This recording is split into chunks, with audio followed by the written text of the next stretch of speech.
আমি কেয়া চলে এসেছি কেয়াস লাইফস্টাইল চ্যানেল নিয়ে। আজ আমি একটা নতুন ভিডিও করতে চলেছি, রান্নার ভিডিও। যে ভিডিওটায় থাকবে আমি একটা ডালের পদ রান্না করতে চলেছি। পটলটাকে আমি ডাল দিয়ে রান্না করব, তাই পটলটাকে আমি এইভাবে কেটে নিয়েছি। এবারে আমি কড়াইয়ের মধ্যে পুরো রান্নাটাই কিন্তু আমি সর্ষের তেলে করব, তাই আমি কড়াইয়ের মধ্যে তেল দিয়ে দেবো। তেলটা একটু দিতে লাগবে, তার কারণ হচ্ছে পটলটা ভেজে নেওয়ার পর আমি আর এক্সট্রা করে তেল দেব না, সেই তেলেতেই পুরো রান্নাটা করব। তো আমি এখন পটলটাকে ভাজতে দিয়ে দিচ্ছি। পটলটা ভাজার সময় এরই মধ্যে একটুখানি নুন দিয়ে দেব আর একটু হলুদ দিয়ে দেব। এইভাবে এইগুলোকে দিয়ে একটু ফ্রাই করে নেব। চলুন আসছি, পরে আমি কি করছি সেটা দেখা। পটলটা যেটা ভাজতে দিয়েছিলাম সেটা আমার ভাজা হয়ে গেছে। এবারে আমি পটলগুলোকে সব এক এক করে তুলে নেব। পটল তুলে নেওয়ার পরে যে তেলটা থাকবে সেই তেলটার মধ্যেই আমি কিন্তু এই পুরো ডালটা বানাবো। তো তেলের মধ্যে আমি দিয়ে দেব এখানে গোটা 2-3টে এলাচ আর 2-3টে লবঙ্গ আর কিছুটা দারচিনি। তো সেটাকে নিয়ে আমি তেলের মধ্যে দিয়ে দেব। আর তেলের মধ্যে আমি 2টো শুকনো লঙ্কা এখানে ফাটিয়ে দিয়ে দেব।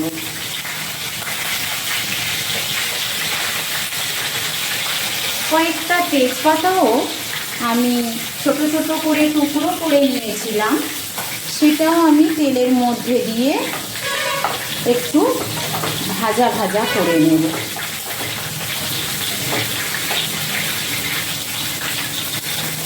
এরপর আমি একটা বড় সাইজের পেঁয়াজকে কেটে নিয়েছিলাম, সেই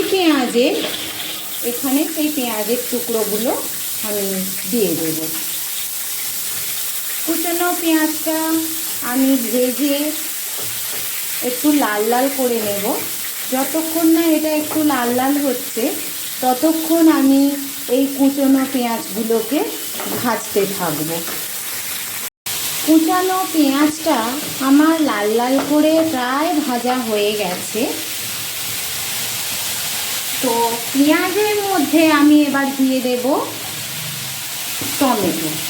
একটা বড় সাইজের টমেটো আমি কেটে রেখে দিয়েছিলাম, সেই টমেটোটাকে ভালো করে আমি তেলের মধ্যে ভাজা ভাজা করব পেঁয়াজের সঙ্গে।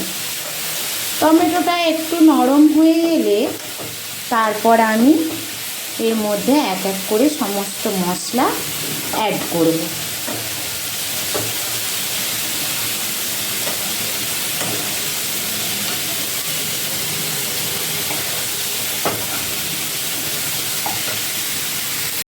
এখন টমেটোটা একটু ভাজা ভাজা হয়ে গেছে। এই টমেটো আর পেঁয়াজ ভাজার সঙ্গে আমি ছোট চামচের 1 চামচ আদা রসুন বাটা দিয়ে দেব।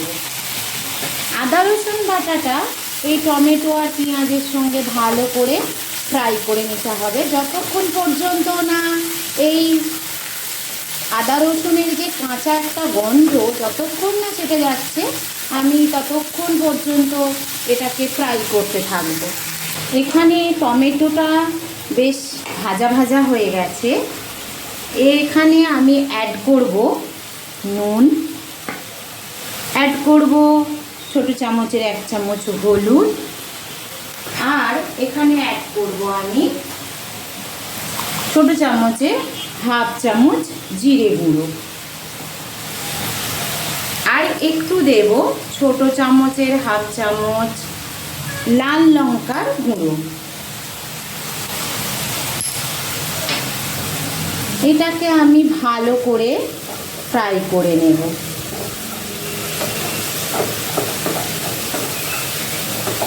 টমেটোগুলো একদম যখন মিহি হয়ে যাবে ভাজাটার সঙ্গে তার মধ্যে আমি এই ভিজিয়ে রাখা প্রায় 100 থেকে 150 গ্রামের মতো আমি ডাল নিয়েছি। এটা আমি ধুয়ে আগের থেকেই রেডি করে রেখেছিলাম। তো এই ডালটা আমি এখানে দিয়ে দেব।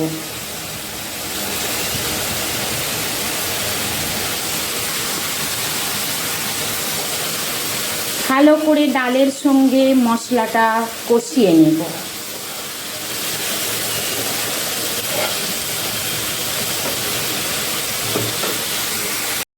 কাশ্মীরি লাল লঙ্কার গুঁড়োটা আমি এখানে অ্যাড করেছিলাম কালারটার জন্য।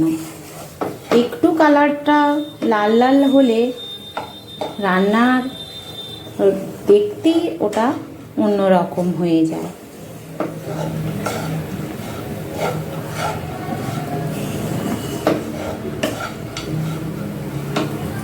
ডালটা ভাজা ভাজা হয়ে গেলে, এর সঙ্গে কষা হয়ে গেলে আমি এখানে জল দিয়ে দেব।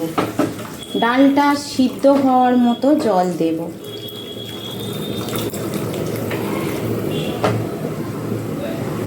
আমি এখানে মোটামুটি ছোট গ্লাসে 2 গ্লাসের মতো জল অ্যাড করেছি। এরপর আমি যে ভেজে রাখা পটলটা ছিল, ভেজে রাখা পটলটা আমি ডালের মধ্যে দিয়ে দেব। ডালের সঙ্গে পটলটা যতটুকু সিদ্ধ হতে বাকি আছে, ধরে নিন আমি 60% এখানে পটলটা ভেজে নিয়েছিলাম, তো বাকি যে পটলটা সিদ্ধ হতে বাকি আছে সেটা এই ডালের সঙ্গে সিদ্ধ হয়ে যাবে। জলটা দিয়ে দেওয়ার পর আমি এবারে কড়াটার মধ্যে ঢাকনা দিয়ে দেব। দিয়ে আমি ডালটা সিদ্ধ হওয়া পর্যন্ত অপেক্ষা করব।